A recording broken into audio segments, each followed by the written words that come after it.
Right now, I'm being joined by former federal prosecutor Doug Burns to talk about all the latest with this. Doug, good to see you. Do you have us here?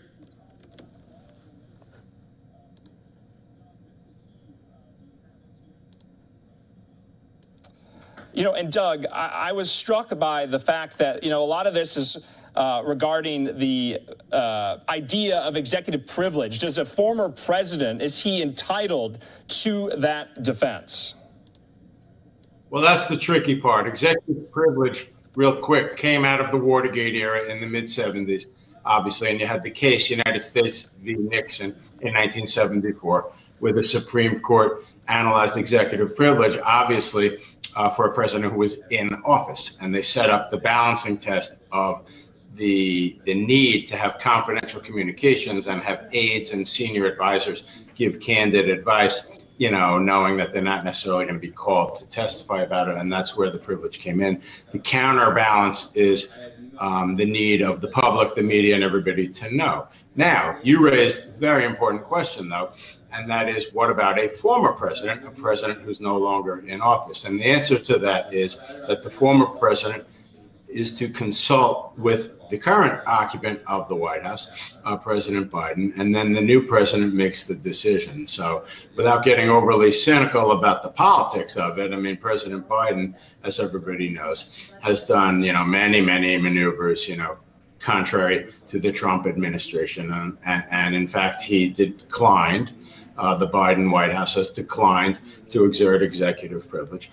And my understanding, and I think this happened quite recently, is that former President Trump filed a lawsuit in the U.S. District Court for the District of Columbia, seeking to say that the declination by the current administration of executive privilege should be reversed by the court. I'm not optimistic in terms of handicapping it that he's going to be successful. And Doug, we kind of expected this from the former president, but just talking about the Biden White House, because, President Biden had said that he did not want to become involved in matters regarding the Department of Justice, although this is a huge one in front of the Department of Justice that the president is now involved with. He did not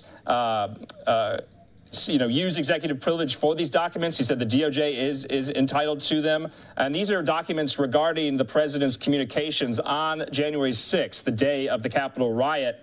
Do you think the president kind of is intermingling in this too much? Or like you said, that is who gets to make this ultimate decision?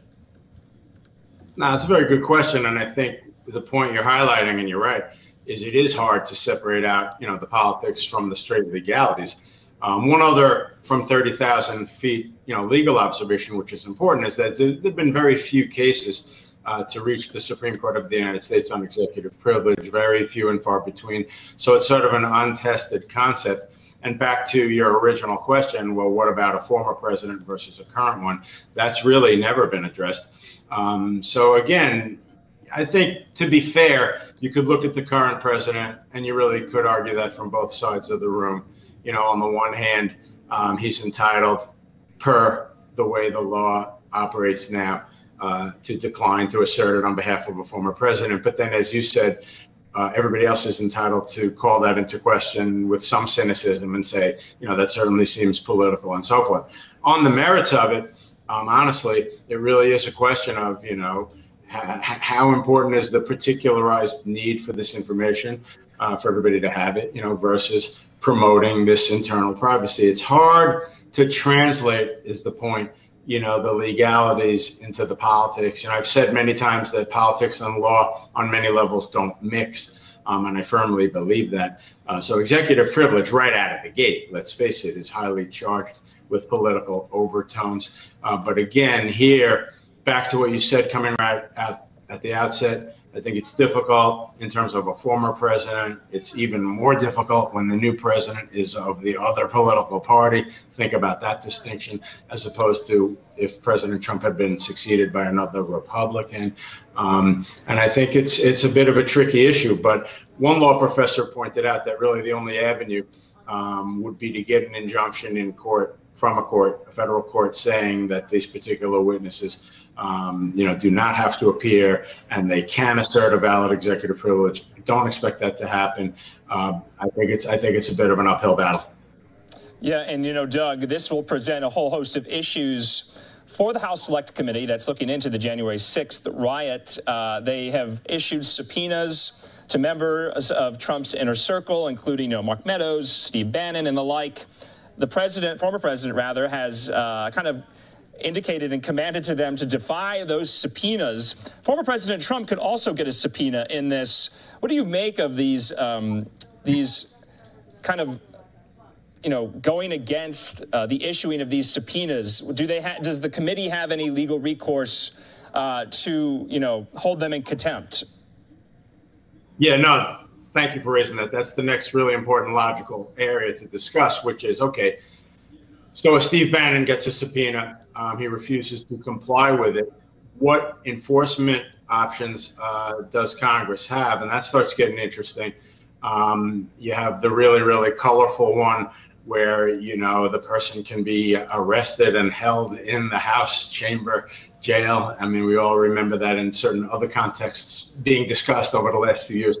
That's extremely rare and extremely unlikely to happen. What's more likely to happen is that Congress, per the applicable laws, can refer the matter of somebody refusing to comply with a congressional subpoena to the local U.S. Attorney's Office, the United States Attorney's Office, and they can prosecute. What happens then is you get into the political discussion of, is the Department of Justice at that point really going to prosecute that type of matter, that type of case, which is exactly what you were asking me.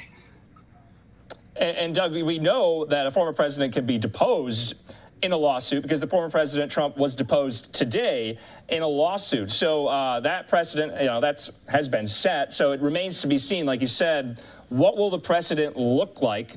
Will the courts handle this and deal with this? Can a former president cite executive privilege for documents with the National Archives? We'll be looking into all of that going forward as the House Select Committee looks into January 6th. Any final thoughts, Doug? Yeah, real quick, just so the viewers understand. I mean, the district court, which is the trial court in Washington, will address it and come up with a ruling. Then you can appeal it to the D.C. Circuit, the Court of Appeals, and then ostensibly to the Supreme Court. So it's going to be decided there, as you just said, and that's the only way that President Trump's going to get any relief. If he himself gets a subpoena, real quick, that's just going to come across as though he has a little bit more viable claim than somebody like an aide like Steve Bannon, only because he was president. But it's the same technical legal principle, which is he can't defy it absent the new administration agreeing. All right, Doug Burns, former federal prosecutor. We always love having you on the program to break that all down. We'll talk to you again. Appreciate that. Thank you. All right, we're going to